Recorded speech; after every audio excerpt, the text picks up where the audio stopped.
Full time at the 49ers Stadium, or the Levi's Stadium. Ladies and gentlemen, it's 10 o'clock. We didn't lose. We didn't lose. That's the main thing. You're going to take your wins and your losses where you can. We didn't lose. That's the main thing. A much better performance in the first half than in the second half, let's be honest. It was not very good viewing in that second half, to say the least. Notable performances, I suppose. Mr. Enzo Maresca, I think, only got on the screen once or twice, and one of those was him being like, oh no, oh dear, what mistake have I made here? It is currently 5:09 a.m. in the UK, so needless to say, I'm a sleepy boy after that second half, even after having 6 and a bit hours sleep.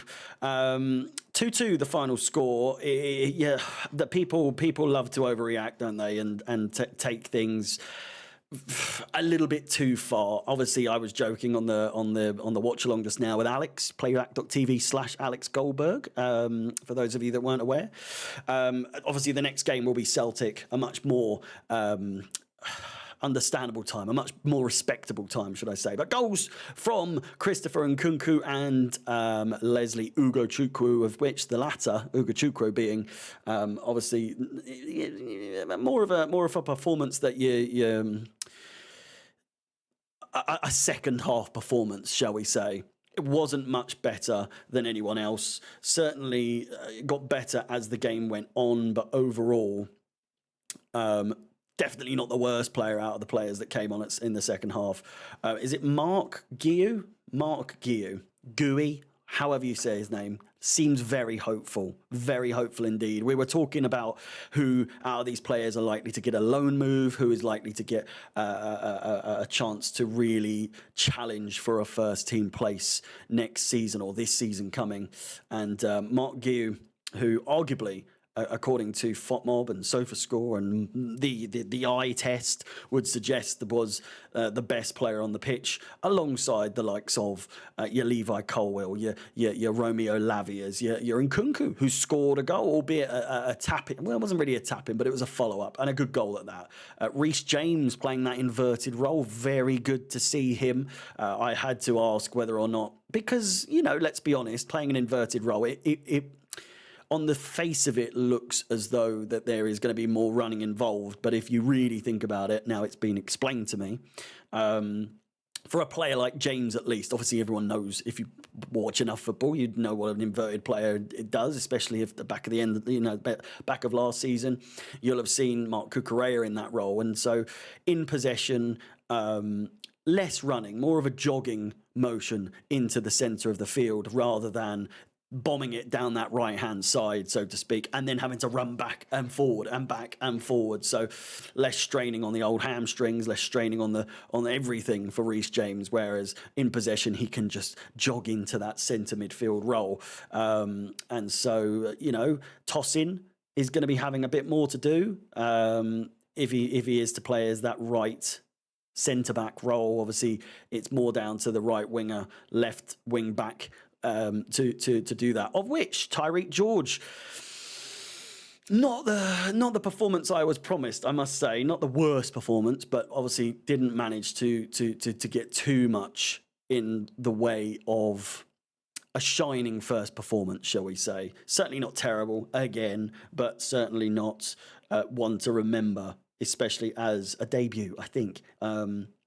But good signs. Noni Madueke, a booking for him in a friendly. Obviously, not ideal at all. Got taken off at the end of the first half. Couldn't really get his crosses off. Seemed a bit flat-footed, a bit one-footed, trying to cut in all the time. Just get the cross off. Mate. That's all I'm asking you to do. But yeah, not a very good performance from him.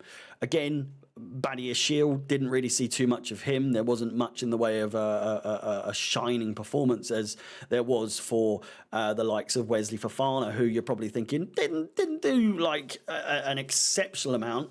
Made a few runs forward, had good control over the ball, make some really good passes back to the keeper.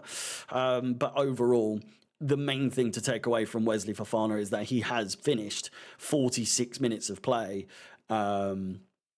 47 minutes of play, 46 minutes of play without suffering an injury. At least that's what we know so far. He did take a little bit of a knock towards the end of the game, held his knee, held his hamstring, but I think overall is absolutely tickety-boo. Goalkeeping situation, it's a bit all over the place at the moment. Sanchez didn't really have much to do, let's be honest. Made a couple of crucial saves. Let's not make two ways about it.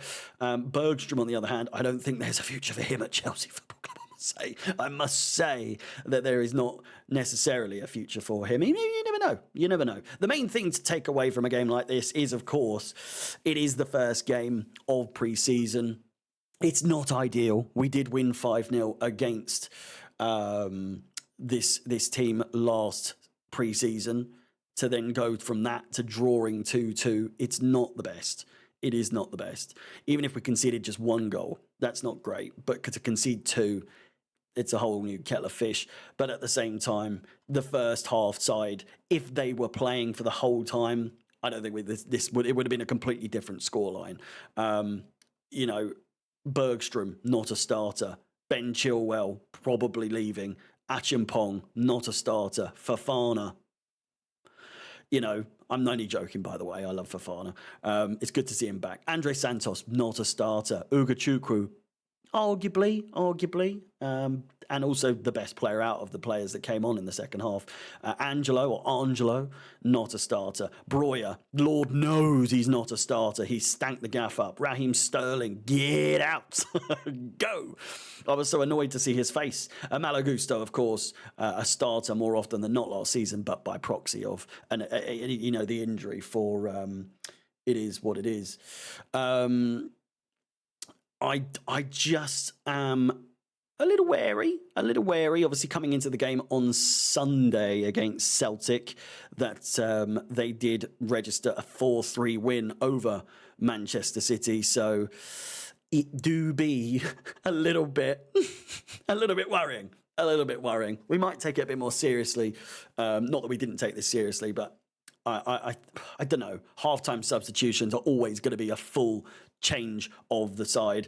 Carney Chukwuemeka did register 90 minutes of gameplay today, which is great to see. I think that's the first time, if ever, he has done for Chelsea whilst wearing the Chelsea shirt.